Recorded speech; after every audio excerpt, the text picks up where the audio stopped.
What is causing the increases of Achilles tears in the NBA?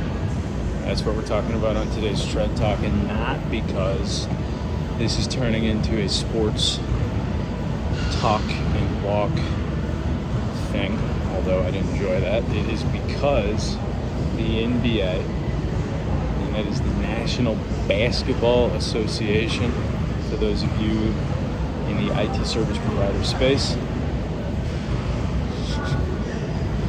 are beginning to use artificial intelligence to determine why those types of things are happening. So that's pretty freaking cool. First of all, to consider, like, how can we use AI to increase player health and likely performance as well? You know, you keep Ja Morant healthy and he's dunking from over the backboard over 4 different people. You know, we'll tune into that. That's cool. But if he gets hurt, then you don't watch as many Grizzlies games. So obviously, thoughtful use of the tool. But what I really like about this, and what I want to hone in on, is the way that they're considering the use of the tool. So I'm a big believer with AI that, like, you want to aim it properly. And what I mean by that is,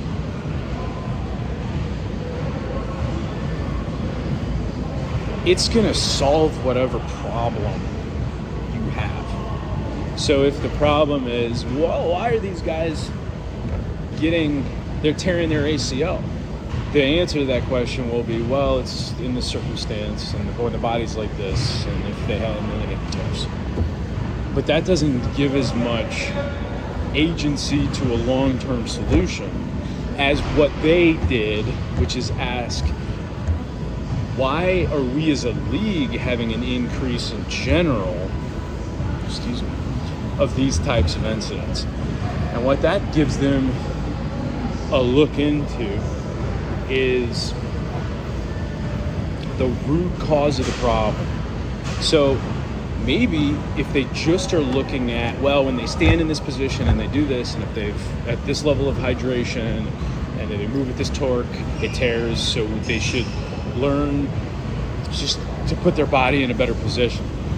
Well, that's a small, very narrow solution that they may not be able to control at every point throughout the game, which obviously they're not, which is why people even as good as Kobe can have the incident happen, that type of injury. But if you are asking the question of why are we having this increase in general, you might be able to get insights like, you know, only 30% of the teams are up to date on, you know, like nutritional programs. Here are, like, you know, the way the workout programs are set up are contributing in this way. The game schedules are contributing in this way. You might be able to get all of this information that can improve player health, but have no cost to change, or no cost to implement, or low cost to implement. But if you're only looking at the moment in time that the problem is, as opposed to aiming it at where the most value is in creating a solution. Because if it's going to be able to create whatever solution, it's like, yeah, it'll create whatever solution. Aim it at the most valuable solution. So then that's the solution that gets made. And I think that this is probably a good look into what effective AI entrepreneurs are going to do in the longest term of this thing. Because at a certain point, everybody's going to be able to make a quick app.